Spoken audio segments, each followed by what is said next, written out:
So when you're advertising on Facebook or Google or other places, the minimum budget you can do is $1. And I found that videos, surprisingly, perform better than just words, which is what we used to have with Google ads. Have you seen anybody spend $1 million a day on ads? As more and more companies start to market their business, content marketing is on the forefront. It's something that people talk about all the time. And now, in the age of generative AI, there's a lot of confusion out there. And to help clarify some of this confusion and to talk about best practices, I am thrilled to be joined today by Dennis Yu. Dennis is an early search engine engineer who has spent, get this, $1 billion on Google and Facebook ads. Dennis, welcome to the podcast. Pleasure to be here, Raj. Oh, you got to tell me more about this $1 billion. So I take it that's not all your money. It was probably clients' money or something. Describe other people's money. Yeah. Yeah. OPM. Yeah. Tell me about the $1 billion spend on that. What did you, was this for your clients? And then what did you learn from that? Well, I learned that the internet is a great testing ground. And I created this thing you may have heard of called the $1 a day strategy. So when you're advertising on Facebook or Google or other places, the minimum budget you can do is $1. And I found that videos, surprisingly, perform better than just words, which is what we used to have with Google ads. And videos that were shot from a cell phone that look authentic, that aren't produced in a commercial looking kind of way, also seem to convert better. Ugly seems to convert better. So by testing lots and lots of combinations of customer stories, of product launches, of founders talking about how they do coaching, about all sorts of little snippets that are very authentic, kind of behind the scenes, documenting what other folks do as a business, that just seemed to do better. And I remember we did this for Rosetta Stone, which is not too far from where you are. You're in Rockville. I know Rosetta Stone. Yes, yeah. Actually, I know the people who founded it, actually. So, yes. Yeah. And we were running originally TV commercials on Google and Facebook ads, because that's kind of what you do. There's a big special, Black Friday. I think at that point, they were the world's largest direct-to-consumer brand. There's a lot of brands that are sold, like Procter & Gamble, that sold through Costco or Walmart, but they were one of the largest ones. And we started collecting stories of people that learn Spanish. You know, the businessman that takes his wife or girlfriend to Paris and unveils that he can order in French on the menu, or the ambulance guy in Portland who's able to speak Spanish and save precious moments by being able to speak to that person in Spanish on, do they have allergies, things like that. We collected lots of these stories, and those stories did better than professionally shot videos. And so we would crank that up from $1. So imagine you've got 100 of these that we're testing at $1 a day. Find a winner, multiple winners that were spending $100 a day, and then one or two of the big winners were spending $1 million a day. Have you seen anybody spend $1 million a day on ads? Wow. But there's no risk. I used to spend about $70,000, $80,000 when I was running my companies, but not $1 million. That is a lot of money. Yeah, in a day. It's worked for people who are willing to tell stories. So especially the small businesses and the coaches and the folks who are just getting going, they maybe have seen what we've done for, a Golden State Warriors or a Nike or one of these, Ashley Furniture. I don't want to go through the names of all these big brands, but it works super well if you are a service provider and you have expertise and you have stories and you can talk about people that you are helping and the results they're getting and sharing your knowledge, not just selling. That's what the whole $1 a day and advertising principle is. And you're hearing this from a search engine engineer, somebody who is not a creative on-camera person. I didn't speak English until I was 6. So if I can do it, anybody can do this stuff. Now, walk me through what a customer or what a small business would need to do. Let's say you are a small, IT company or just starting out in your coaching business. What's the process? How do you capture those stories? It's very simple. So you have a cell phone. Where is mine? I left it behind the camera here. But while you are with your clients, right? You're a managed services provider, you coach people on something. There's a lot of coaches. Ever since COVID, that thing exploded. And you solve a particular problem for a particular kind of individual in a particular way.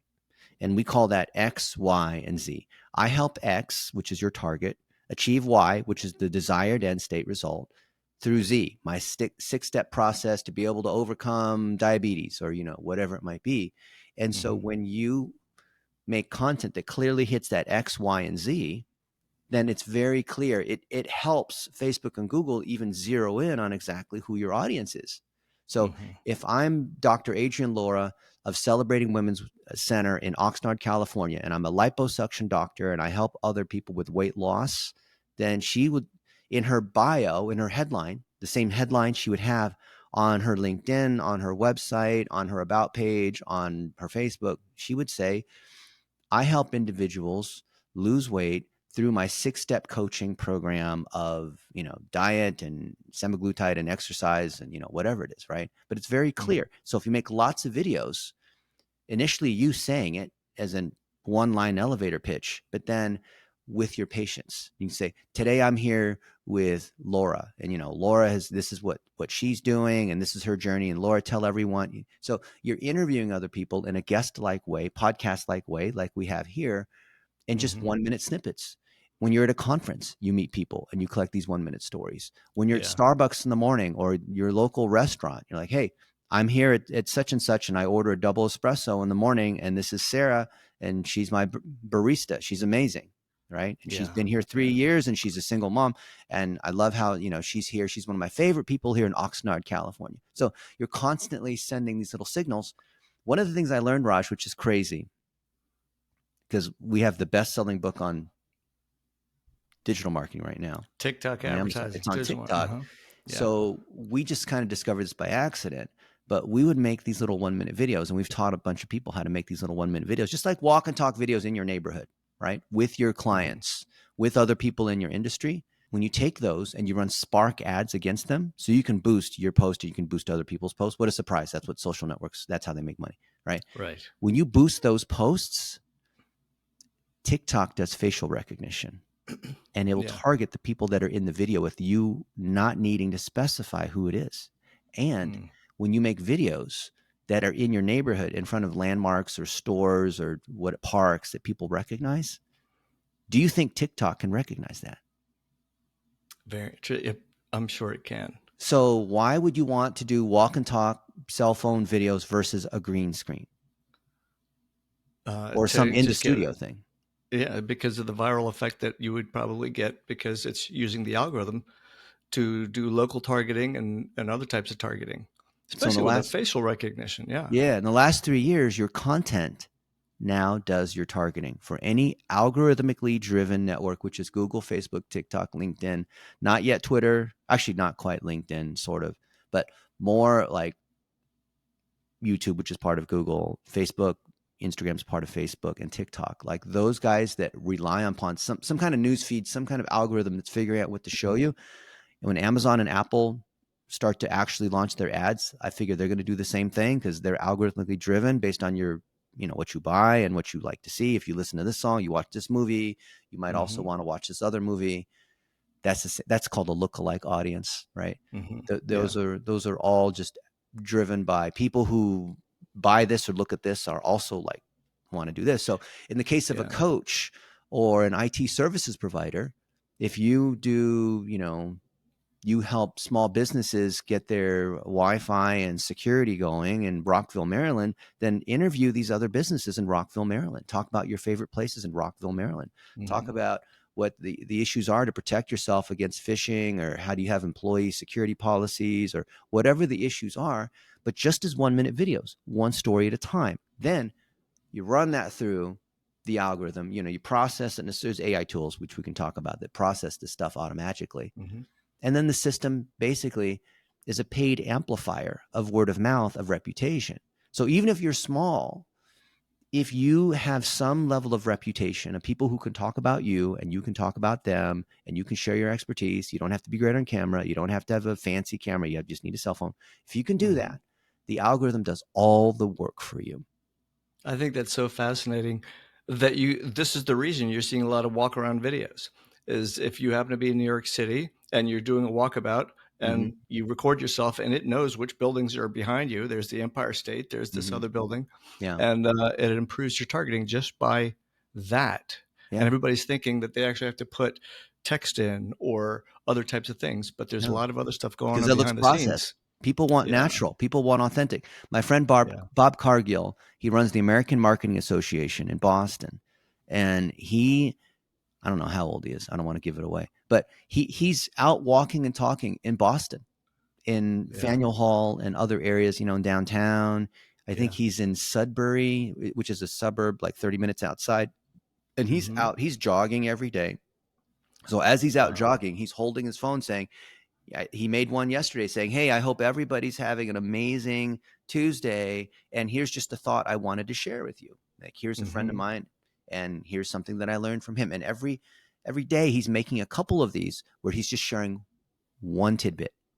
Not trying Mm-hmm. to tell his whole life story, not trying to summarize his entire business, not trying to make a sales pitch, but that's what's growing the American Marketing Association. And other people in his group, in his organization, are doing the same thing. I saw him speak at DigimarCon Boston, which is a digital marketing conference. It's all over the place. And I met him in Boston, and he was one of the key speakers. And I Yeah. spoke there too.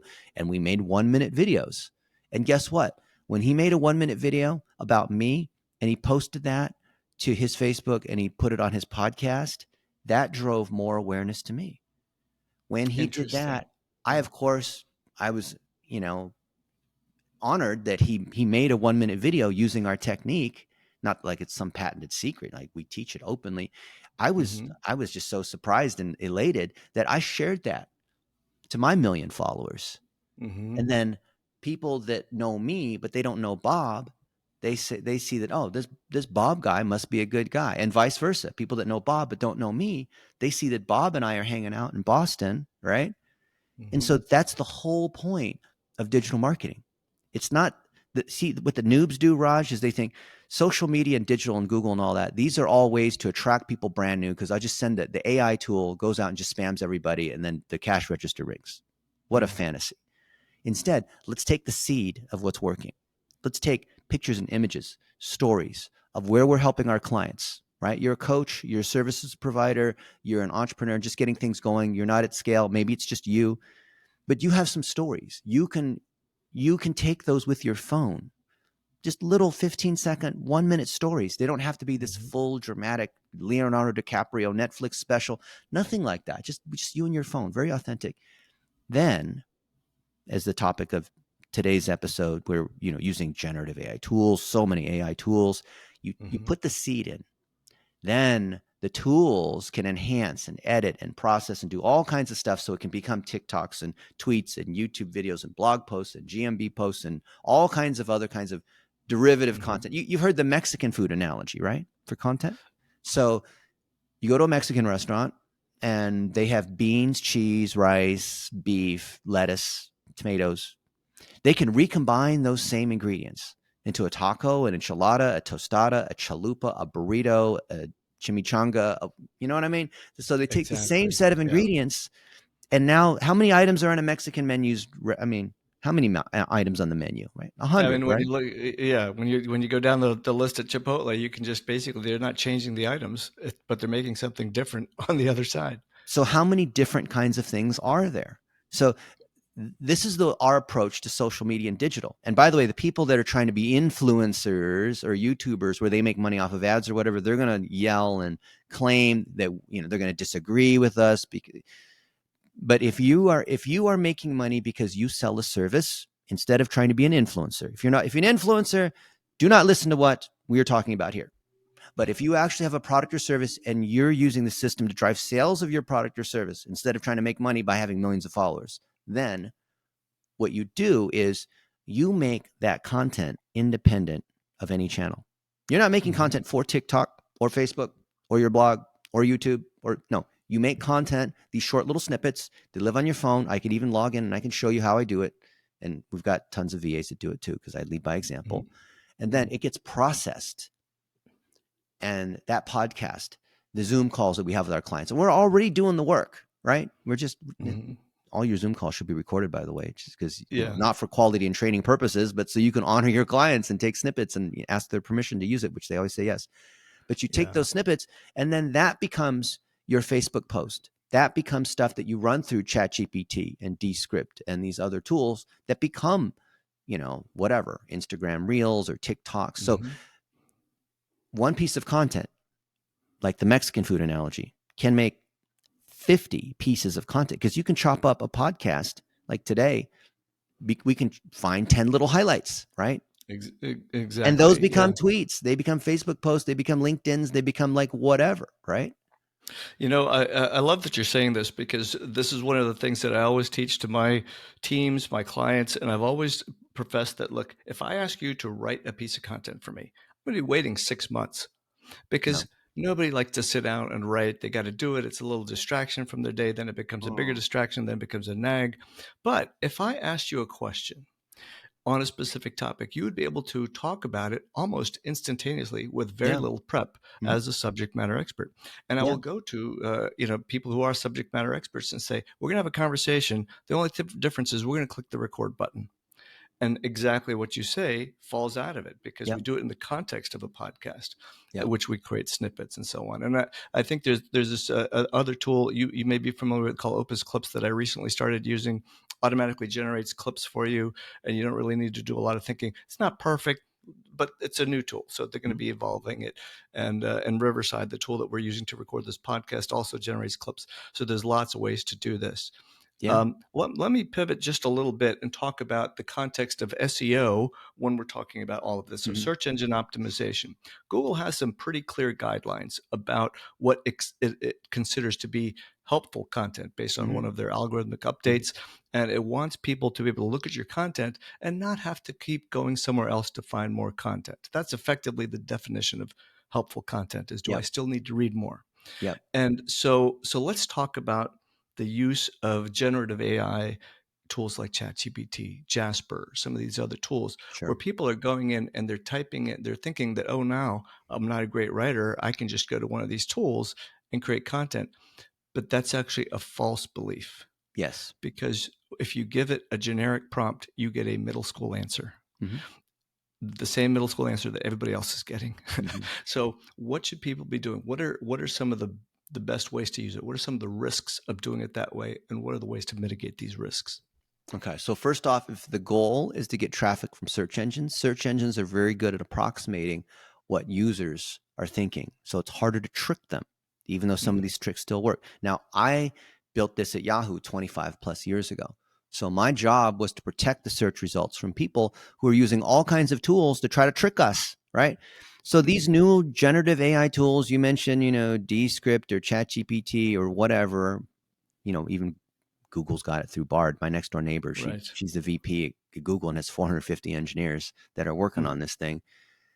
There's not been, like, these tools have existed for decades. There's nothing is really new. Okay, the tools are like more, they get better every year, but all of these tools are there to, for the most part, be abused and allow automation of synthetic content. So let's distinguish first between what is synthetic versus what is generative content. So when I talk about generative content, I'm talking about the seed of something real. I always start with something real. Then the AI can enhance it. For example, the way this book was created, was spoken, was I had a bunch of Zoom calls. And I had Zoom calls while I was making ads in TikTok and clicking, explaining. I interviewed people at TikTok. I interviewed the most successful people that were business owners and coaches and whatnot, not people that were singing and dancing, but people who were selling professional services and what they were doing on TikTok, the ones who were doing really well. And they had the expertise. I didn't. I was asking them questions and then using these AI tools. The AI tools were able to, like a Descript, able to transcribe, able to clean up the audio, pull out clips, able to rewrite it. Because when you take verbatim transcription, that's never good as direct prose. Never works. Right? Never works. And figuring out titles, figuring out cover art, figuring out, landing page stuff, like all that kind of stuff. This book was generated. It was real, but it wasn't ghost written.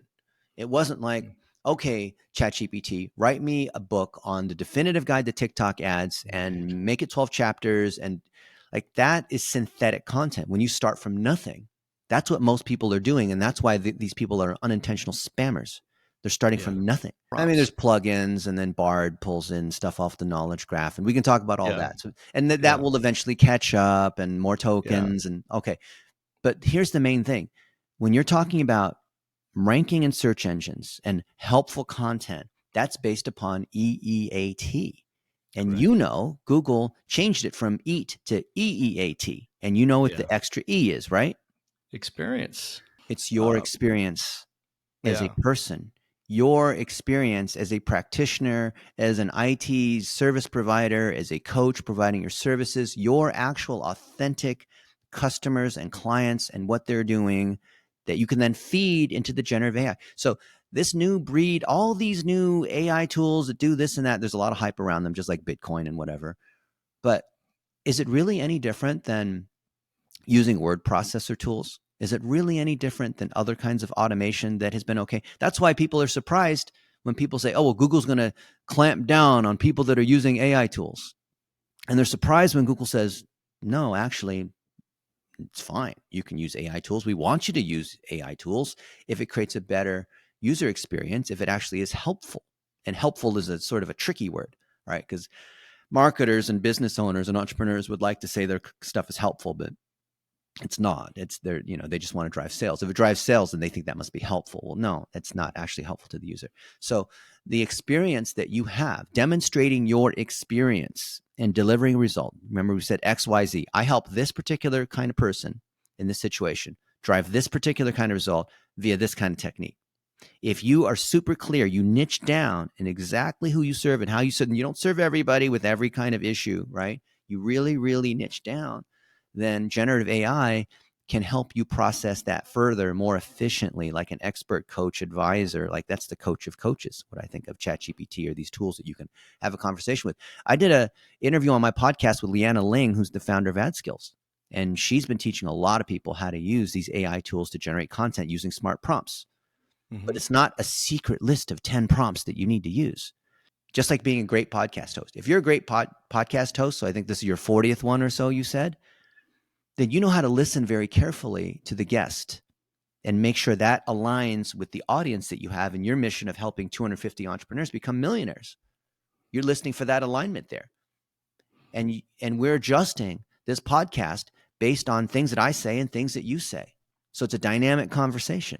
If you can have a dynamic conversation, which is basically active listening, you will win with these AI tools that are constant. It doesn't matter. Like every day, it's like, oh, Dennis, look at this tool. Look at that tool. Like, I Yeah. can't keep up with all the tools. It doesn't matter because I understand how to think empathetically. And that's what Leanna has been teaching. That's what Sam Bell, who's, I think, the number one guy when it comes to basically twisting ChatGPT to do the things that you want. Mm-hmm. He says the same thing. And you talk to Mm-hmm. other people who are experts in AI, and they'll tell you the same thing. It's ironically, the more human you can be, the more results it's not the robots are just going to replace everybody and it's a Hollywood movie where we all get exterminated because the AI is controlled by this evil person who's trying to destroy the planet. Like that's Hollywood. Reality is these are just really, really smart calculators. When I look at the best prompts that I have, it aligns with what you're saying. They're literally half a page long, sometimes almost a full page long, with excruciating detail. And I remember creating this one video. It's on a prompt engineering course, 5 minutes. Mm-hmm. And I very intentionally stated that it will not replace your critical thinking. Right. You still have to do that. That's not going to go away. You still have to apply your brain power. And so the people who can do that and then continuously iterate on the prompts that they're giving it to refine it, to get it to exactly the shape that they need it in Mm-hmm. based on the people they're writing for, all these Mm-hmm. other things that a critical writer would actually think of. Yeah. Those are the ones that are actually getting back the answers or the responses that make a lot more sense. Um, and I think that's one of the good uses of using some of these tools. What are some of the other things that people should be considering when using AI? It's not really a replacement. I look at it as an It's not to assistant. generate. Most people are using it to generate spam content. Like, hey, I have a website. Yeah, I'm a chiropractor in Denver. Generate, yeah, all the content for knee yeah, pain and back, like whatever, neck. yeah, yeah. No. Yes, it can generate content, but the smart people, what they're doing, they're using it to advise. So let's say, hey, I'm about to be on with Raj of morebusiness.com. What are some things that I can say to him that would appeal to his audience? So I'm asking it like a Mm-hmm. smart really smart friend, coworker of mine. Yeah. And he'll say, well, here's Raj Khera, and here's some things about more business. And he lives in Rockville, Maryland, and all these other things about him. And I'll say, okay, great. Now, you know that I'm Dennis Yu. What kinds of things do you think would be an intersection between his mission and my mission? Like my mission for 1 million jobs and his mission to help Yep. these millionaires, people become Yeah. millionaires. And he'll Yeah. say, well, given that you are Dennis Yu and you're a recognized expert in Facebook marketing and search engine optimization and blah, blah, blah, then you should talk about this and this. And here's the angle. I'm like, okay, cool. What things do you think I might potentially be missing? What kinds of things do I need to be thinking about? Yeah. Well, Yeah. I'm not Raj or Dennis, but given blah, blah, blah, that's called the church lady warning. They always like put these prefaces. Anytime you ask a question about it, they'll say, well, I'm not really a doctor, Yeah. but you could also do this and this and this. Right. Yeah. So I'm Yeah. constantly asking it as an advisor and having it be cynical or having it tell me like, hey, so I'll say, I'll literally talk to it like a person. I say, you know that I've written thousands of articles and you've read my articles, watched my videos, read my books and all Yeah. this. Who do you think should be the next guest on my podcast? Well, Mm. Dennis, given that you've done a podcast with so and so, you should also do podcasts consider with so and so because of this reason, and you could talk about this. I'm like, that's a Yeah. great idea, Yeah. right? I noticed when you give it prompts like that, it really responds pretty well. And ChatGPT released a new feature. It was only in their plus version. Now they've made it free to everybody. It's called custom instructions. And there they allow you to Yeah, put information about you, the content that you try to create yeah. from it. And I've noticed that as I started to use that, the responses that I get back are much more tuned into what I actually want. And so that's just, again, another part of the training process. If you're not well So, known, and if you want sort of these built-in sort of prompts or whatnot, and I have mhm. certain phrases I like to use all the time that I know give better results for me, but I consider more about the process and how you think. I 'Cause, agree. yeah, because most people keep thinking it's Yeah. a secret set of prompts you can say the It's abracadabra it's magic not. words. Like that's not it at all. Yeah, yeah, I know, and I see all these, let's call them gurus. I don't know if that I don't like that word so much, No, but they're they're these gurus. You know why people, they're called they're gurus? they proclaim themselves as gurus, I guess. I Because don't they know, you can't spell tell me. charlatan. That's right. That's a good one. Well, they sell these books for like Never buy 200 them. prompts, right? Oh my I'll God, save you money. I'll save you the $29. Never, yeah, ever, ever, ever buy any. yeah, And these are the same people that were selling crypto or selling how do you make money overnight and become a millionaire. I had one of yeah. them reach out to me and she Oh, said, hey, I've got this course on how you can make your first $1 million. Can you help me run ads? Because I know you've run a bunch of ads for all these other folks. And I yeah. said, mockingly, I said, sure, I'll do it. But the price is, and she said, how much? The price is going to be $1 million. Well, I don't have a million. I can spend maybe like $1,000 or $2,000 a month. Okay, well, take your Oh, course on how to be a millionaire and then come back to me. yeah. You got to be able to walk the walk. I mean, I am probably a little low key for some of these conversations. I think I'm maybe a little bit behind in the social game as some of my I guess more vocal peers. But I'm a 3-time CEO. I've built companies, started from the ground up, sold them to public companies, multi-million dollars in sales, and exit prices too. And there's a lot that I learned from those experiences, going through due diligence, what it Yeah, takes to sell to a public company. yeah, Oh my God, they'll rip your hair out. Some of these challenges, yeah, and I hear people come and they start telling me how to actually do some of these things, and all I got to do is ask them 2 or 3 questions, and their whole like deck of falls cards apart. falls apart, Yeah, they're an inch right? deep. And it's so interesting, and that's kind of like I look at the generative AI in a similar light, that you really need to know what you're asking it to get the right types of responses. Yeah, So very good, Dennis. I'd like to move into a speed round of questions for you if you're good. ready. All right, let's do it. What pushed you to start your own company? I want to help more people and to be able to, because mentorship means so much for me. I want to create mentorship at scale. And the best way to do that is not through a nonprofit, but helping other businesses grow because then they need to hire people. And Yes. that's my goal is the million jobs. So helping businesses 100% creates jobs. agree. 100% agree, because that's my motto, and that's the reason mine is to help 250 entrepreneurs become millionaires. Because when you think about it, if every one of those becomes millionaires, you've pumped $250 million into the economy, probably much more, probably closer Yeah. to $1 billion, and Yeah. that is like a background goal. So wonderful. Mhm. What is the most important KPI that you measure? Key performance ROAS. indicator. ROAS. Some kind of quality. It has to be a revenue-driven metric, like a cost per new patient, right? Cost per new customer, not followers or likes or things like that. Right. You can't get paid in likes. And if anyone doesn't know what ROAS is, return on advertising spend. Next question, why 1 million jobs? That's part of your LinkedIn profile. That's the first thing someone sees when they look at your LinkedIn profile. Why 1 million jobs? It's because we already hit 250,000 jobs. Ooh. Through my buddy John Jonas, who runs onlinejobs.ph, and he told me, you got to increase that number. Rihan Alawala, who's the John Jonas of Pakistan, said, yeah, you should make it 1 million jobs. So I've been to Pakistan, the Philippines. I'm cool. You know, it's cool. I get to speak in all these different countries. How do But you with the measure leaders of these something countries, like to create that? jobs. How What? do you measure something like that? We use an estimate based on how many job postings there are and what percent of them we know turn into jobs. Wow, that's really good. A good metric. It's like Dennis, dating what's sites.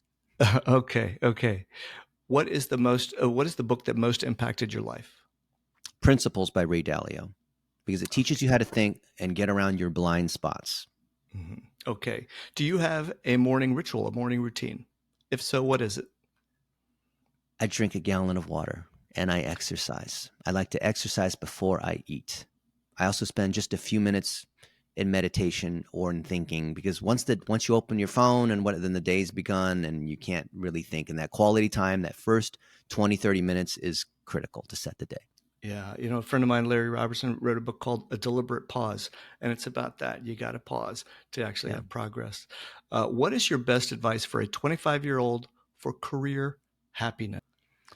Find a mentor who has done the thing that you want, but that also means you're very clear about the result that you want. If you're very clear on exactly that business goal and you found someone who did it, get 2 or 3 of these people, they will help you. It will eliminate so much pain.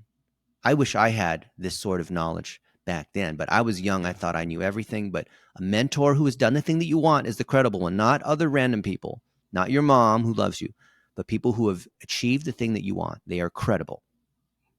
I'm nodding my head as you say this because I got my first mentor at age 27. And it was because of him that I had the career growth and was able to build the businesses, because he first of all, he scared the daylights out of me the day I met him, because he started asking all these questions that I had no idea how to answer. And so, and it was actually part of a mentor-mentee program that my county had put on, and he was interviewing several people to be his mentee. And I'm thinking to myself, while I'm having this conversation, how can I get him to pick me? How can I get him to pick me? And I'm feeling like this small after he's given me this barrage of questions as he's interviewing me. And I just said to myself, Raj, what do you have to lose? Just ask him. So I said, Mr. Friedman, I can tell you're going to get a lot. I mean, I'm going to get a lot out of this relationship. What are you going to get out of it? And this hard knuckle guy took his pen, put it down, and he just says, Raj, I remember sitting in that chair, and I know you need someone to hold your hand and show you the ropes. I think I can do that for you. So I go from feeling this small to feeling like I think I can actually get this. Yeah. You know what I did, Dennis? I went back thinking, how do I lock it in? So I wrote him a thank you note that I'm looking forward to connecting and so on. And he picked me. And I asked him months later, so Barry, why'd you pick me? He goes, you're the only one that sent me a thank you note. Imagine that. Good old fashioned thank you note. Yeah. Look at that. Enough about me, Dennis. I got another question for you. What's the best advice you have for a 45-year-old who's starting their first business right now? What is the thing that you can demonstrate success in, where you can repeat that one thing that you do? Document that. When it's documented to a clear SOP that's published, not in your head, then you can scale that as a business. You can initially be a coach. You can be a service provider, whatever it is. If you want to start a SaaS and you want to do things at big scale and do software, you can. But learn to provide that as a service, as a way of testing exactly how that might work. And then other people can follow the SOPs. They can be coaches implementing the thing that you did initially as the guinea pig. But at 45, you have some experience. You have many things that you know how to do, but choose the one thing and do that one thing until you get to $10 million a year in revenue. Do not do a second business. Don't do 5 different businesses thinking 5 businesses give me 5 times the revenue. No. Do one thing, get to $10 million first. And don't be afraid that you're 45 and starting, because I think That age, there's a lot of people. I mean, I think the chances of you That's the average succeeding. age of the successful entrepreneur is Absolutely. late Absolutely. 40s, and Yeah. millionaires, the average age is 50s and 60s. Yeah. Not And including the home, but outside right. of that, yeah, And Colonel Sanders didn't start Kentucky Fried Chicken until he was in his late 60s. So that's right. a lot of good stories there. What is the worst advice you ever got? Hustle, fake it till you make it. If you just work hard and wake up at 3:30 a.m. every day and keep beating yourself up, then eventually you're going to win. This is not some Rocky movie. When you lose, it hurts. Mm. And not all of us have this kind of determination where every day we can get up and face the world and be tough. And maybe there's some of you guys out there that can be like that. I can't. Falling down hurts. I don't like to fail. And there are days I'm not on my A game every day, right? So this whole hustle, Superman, everyone is, we can always be made of freaking, steel or I Yeah. think that's ridiculous. Yeah. The way I like to think of it is when you absorb the phrase fake it till you make it instills imposter syndrome. Right. Whereas if you absorb practice till you make it instills confidence. And that's a big difference. Yeah. And I say confidence comes from competence, Hmm. not from Yes, faking it. exactly. Exactly. Hey, what is the last movie you saw?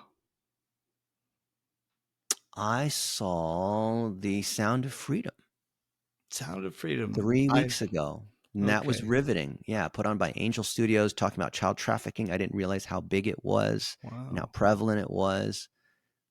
And of course, it was provocative, but I think that's the whole point, is to create conversation. Yeah. Yeah. Dennis, I really enjoyed our conversation.